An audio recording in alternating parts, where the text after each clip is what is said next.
नमस्कार, मैं हूं अंकुर और आप देख रहे हैं सत्यहिंदी.com। एक नजर डालते हैं अब तक की सुर्खियों पर। समाजवादी पार्टी के वरिष्ठ नेता आजम खान को हेट स्पीच के एक मामले में 3 साल की सजा सुनाई गई है। इससे पहले अदालत ने उन्हें इस मामले में दोषी करार दिया था। ये मामला साल 2019 का है। उत्तर प्रदेश में रामपुर की एक अदालत ने यह फैसला सुनाया है। आजम खान पर अदालत ने 25,000 रुपए का जुर्माना भी लगाया। कहा जा रहा है कि आजम खान की विधानसभा सदस्यता भी रद्द की जा सकती है, क्योंकि नियमों के मुताबिक किसी भी जनप्रतिनिधि को 2 साल या उससे ज्यादा की जेल की सजा सुनाई जाती है तो उसे विधानसभा से इस्तीफा देना पड़ता है। दरअसल आजम खान पर आरोप है कि उन्होंने लोकसभा चुनाव में प्रचार के दौरान प्रधानमंत्री नरेंद्र मोदी, उत्तर प्रदेश के मुख्यमंत्री योगी आदित्यनाथ और उस वक्त रामपुर के जिलाधिकारी रहे आंजनेय कुमार सिंह के खिलाफ भड़काऊ बयानबाजी की थी। तब इसके चलते आजम खान के खिलाफ मुकदमा दर्ज किया गया था। अदालत के फैसले के बाद आजम खान ने कहा कि उनके पास अभी दरवाजे खुले हैं और वो बड़ी अदालत में इस फैसले के खिलाफ अपील करेंगे। उन्होंने कहा वो इंसाफ के कायल हैं। आजम खान ने कहा कि वो 27 महीने तक जेल की सजा काट चुके हैं और आगे भी जीवन में संघर्ष करते रहेंगे। उन्होंने कहा कि अदालत का फैसला सभी को मान्य होना चाहिए और वो भी इस फैसले को स्वीकार करते हैं। मालूम हो कि इससे पहले आजम खान के खिलाफ कुल मिलाकर 90 मुकदमे दर्ज किए गए। इसमें चोरी व भ्रष्टाचार से जुड़े मामले शामिल हैं। कांग्रेस ने गुरुवार को कश्मीर में लगातार हो रही टारगेट किलिंग को लेकर प्रधानमंत्री नरेंद्र मोदी को कटघरे में खड़ा किया है। पार्टी के प्रवक्ता पवन खेड़ा ने कहा कि मोदी सरकार कश्मीरी पंडितों की स्थिति पर श्वेत पत्र जारी करे और इस श्वेत पत्र में सरकार ने जो किया है और जो नहीं किया है उसकी जानकारी दे। उन्होंने कहा कि कश्मीर में लगातार हो रही टारगेट किलिंग पर प्रधानमंत्री नरेंद्र मोदी को जवाब देना पड़ेगा। गौरतलब है कि पिछले कुछ महीनों से आतंकवादियों ने एक के बाद एक बड़ी संख्या में कश्मीरी पंडितों और रोजी रोटी कमाने के लिए दूसरे राज्यों से कश्मीर पहुंचे लोगों को मौत के घाट उतारा है। ऐसी घटनाएं तब तेज हो रही हैं जब राज्य के अंदर कुछ ही महीनों के भीतर विधानसभा के चुनाव होने हैं। आतंकवादियों द्वारा लगातार निशाना बनाए जाने के कारण कश्मीरी पंडित उन्हें कश्मीर से बाहर शिफ्ट करने की मांग को लेकर जम्मू में लगातार प्रदर्शन कर रहे हैं।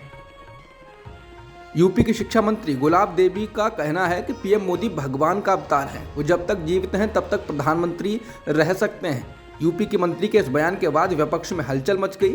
सपा की ओर से तीखे बयान भी आए हैं जिसमें मंत्री गुलाब देवी का इस्तीफा मांगा गया है। दरअसल गुलाब देवी पीएम मोदी को भगवान बताने वाली अकेली बीजेपी नेता नहीं है। 2014 के बाद देश में जहां जहां भी बीजेपी ने चुनाव लड़ा उसने मोदी के नाम पर वोट मांगा। यही वजह है कि बीजेपी के कई नेता जब तक इस तरह का चमचागिरी के दायरे में आने वाला बयान देते रहते हैं। उपराष्ट्रपति बनने से पहले वेंकैया नायडू ने इस बयान की शुरुआत की थी। 2016 में वेंकैया नायडू ने कहा था मोदी देश के लिए भगवान का गिफ्ट है, वो गरीबों के मसीहा हैं। 2016 में एमपी के मुख्यमंत्री शिवराज सिंह चौहान ने भी मोदी को भगवान का पवित्र गिफ्ट बताया था। चौहान ने उस समय कहा था कि मोदी 2022 तक भारत को विश्व गुरु बना देंगे। चौहान के उस बयान को आज 2022 से जोड़कर देखें तो भारतीय अर्थव्यवस्था के मौजूदा हालात का पता चल जाएगा। पर्वतीय राज्य हिमाचल प्रदेश में बीजेपी के लिए इस बार चुनावी लड़ाई मुश्किल हो सकती है। पार्टी ने इस बार 11 वर्तमान विधायकों का टिकट काट दिया है। इस वजह से इनके विधानसभा क्षेत्रों में पार्टी को मुश्किल हालात का सामना करना पड़ रहा है। इसके अलावा कांगड़ा सदर और जोगिंदरनगर सीट पर कांग्रेस से बीजेपी में आए नेताओं को टिकट देने की वजह से भी जबरदस्त नाराजगी है। टिकट न मिलने की वजह से बीजेपी के 16 व कांग्रेस के 13 नेता अपने दम पर चुनाव मैदान में उतर गए हैं। इंडिया टुडे ने सूत्रों के हवाले से लिखा है कि 11 सिटिंग विधायकों में से 7 विधायक ऐसे हैं जो पूर्व मुख्यमंत्री प्रेम कुमार धूमल के करीबी हैं। बीजेपी ने इस बार प्रेम कुमार धूमल को भी चुनाव मैदान में नहीं उतारा है और केंद्रीय मंत्री अनुराग ठाकुर के ससुर गुलाब सिंह ठाकुर को भी विधानसभा चुनाव में टिकट नहीं दिया है। वहीं हिमाचल प्रदेश बीजेपी में जबरदस्त गुटबाजी है। हिमाचल बीजेपी में मुख्यमंत्री जयराम ठाकुर और पूर्व मुख्यमंत्री प्रेम कुमार धूमल के खेमे साफ साफ आमने सामने दिखाई देते हैं। प्रेम कुमार धूमल के बेटे और केंद्रीय मंत्री अनुराग ठाकुर हिमाचल का मुख्यमंत्री बनना चाहते हैं, लेकिन ऐसा लगता है कि बीजेपी अगर सत्ता में आती है तो जयराम ठाकुर पर ही दांव लगाया जाएगा। बीजेपी के राष्ट्रीय अध्यक्ष जेपी नड्डा हिमाचल प्रदेश से आते हैं। ऐसे में टिकट बंटवारे में इन तमाम नेताओं के समर्थक आमने सामने दिखाई दिए। वहीं दूसरी ओर कांग्रेस को भी 13 सीटों पर पार्टी नेताओं की बगावत का सामना करना पड़ रहा है। चुनावों में बीजेपी के लिए स्टार प्रचारक की भूमिका निभाने वाले प्रधानमंत्री नरेंद्र मोदी को हिमाचल प्रदेश में 44% लोग बड़ा फैक्टर नहीं मानते हैं। एबीपी सी वोटर सर्वे के मुताबिक हिमाचल प्रदेश के चुनाव में क्या पीएम मोदी बड़ा फैक्टर होंगे? इस सवाल के जवाब में 56% लोगों का कहना है कि वो इन चुनाव में उनको बड़ा फैक्टर मानते हैं, जबकि 44% लोगों को लगता है कि वो बड़ा फैक्टर नहीं होंगे। वहीं चुनाव में 63% लोगों को लगता है कि भ्रष्टाचार इन चुनावों में महत्वपूर्ण मुद्दा होगा। वहीं 37% लोगों को लगता है कि भ्रष्टाचार महत्वपूर्ण मुद्दा नहीं है। बता दें, हिमाचल प्रदेश में 12 नवंबर को विधानसभा चुनाव के लिए एक चरण में मतदान होने वाले हैं और 8 दिसंबर को इसके नतीजे घोषित होंगे। भारतीय नौसेना के 8 पूर्व अधिकारियों को दोहा में एक बंधक बना लिया गया है। ये लोग करीब 57 दिनों से बंधक हैं। इंडियन एक्सप्रेस ने खबर देते हुए बताया कि नौसेना के ये पूर्व अफसर कतर की एक कंपनी में कार्यरत हैं। इस संबंध में कंपनी ना तो फोन उठा रही है और ना ही भारतीय विदेश मंत्रालय कुछ कर रहा है। कतर की ये कंपनी वहां की सेना को सेवाएं देती है। समझा जाता है कि कतर स्टेट सिक्योरिटी ब्यूरो ने उन 8 लोगों को बंधक बनाया है।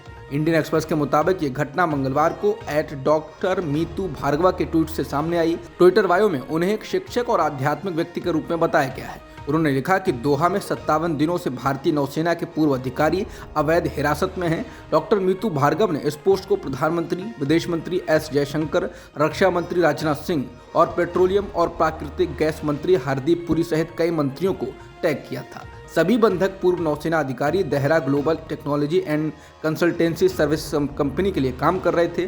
कंपनी कतर रक्षा, सुरक्षा और अन्य सरकारी एजेंसियों को अपनी सेवाएं देती है। अंडमान और निकोबार के पूर्व मुख्य सचिव जितेंद्र नारायण और श्रम आयुक्त RL ऋषि के खिलाफ लगे सामूहिक बलात्कार के आरोपों के मामले में जांच कर रही SIT को हैरान करने वाली जानकारी मिली है।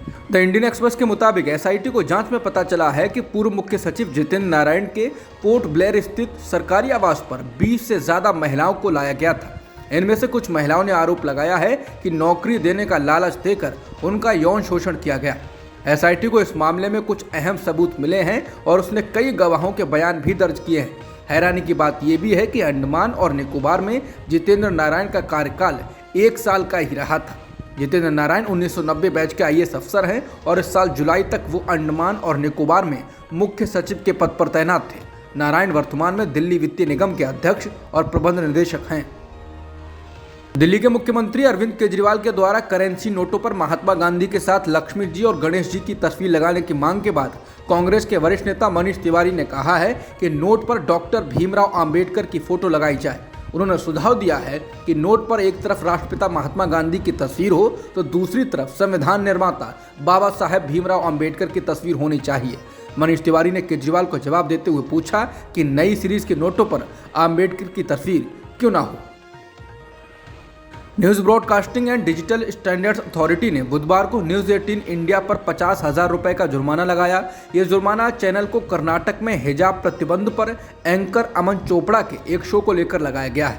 इसके साथ ही उस शो के वीडियो को हटाने का निर्देश दिया गया है। इससे पहले कि 21 अक्टूबर को एक अन्य फैसले में न्यूज 18 इंडिया को दिल्ली के जहांगीरपुरी में बुलडोजर से विध्वंस मामले में एक शो के लिए आदेश निकाला था।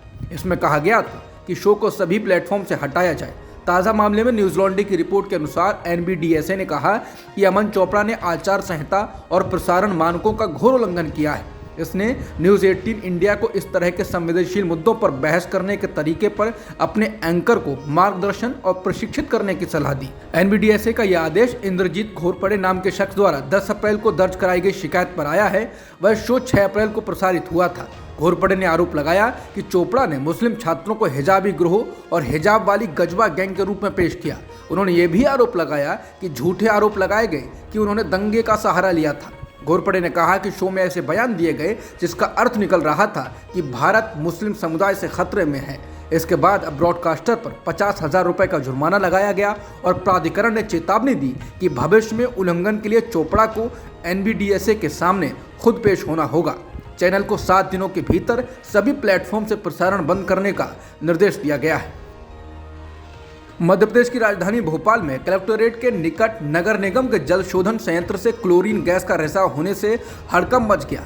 बुधवार शाम को लोगों को आंखों में जलन, आंसू और उल्टियों की शिकायत शुरू हुई, जिससे दहशत फैल गई। गैस की चपेट में आए 1.5 दर्जन से ज्यादा लोगों को अस्पताल पहुंचाया गया। घटना में BMC की लापरवाही सामने आई है। प्रशासन ने जांच बैठा दी है। इससे भोपाल में 1984 के गैस कांड की भयावह घटना की याद ताजा हो गई।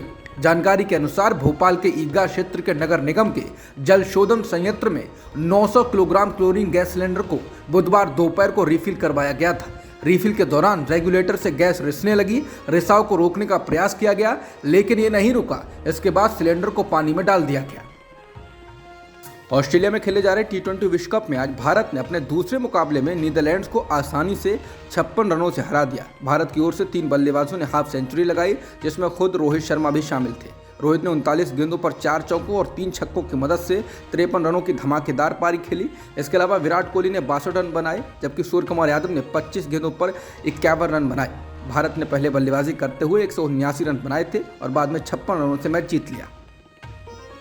बीसीसीआई ने गुरुवार को महिला क्रिकेट को लेकर बड़ा ऐलान किया है। बीसीसीआई सचिव जय शाह ने कहा कि अब महिला क्रिकेट खिलाड़ियों को भी उतनी ही मैच फीस मिलेगी जितनी पुरुष खिलाड़ियों को मिलती है। जय शाह ने ट्वीट कर कहा है कि महिला क्रिकेटरों को अब उनके पुरुष समकक्षों के समान ही मैच फीस का भुगतान किया जाएगा, जिसके मुताबिक टेस्ट में 15 लाख रुपए, ओडीआई के लिए 6 लाख और T20 के लिए 3 लाख रुपए।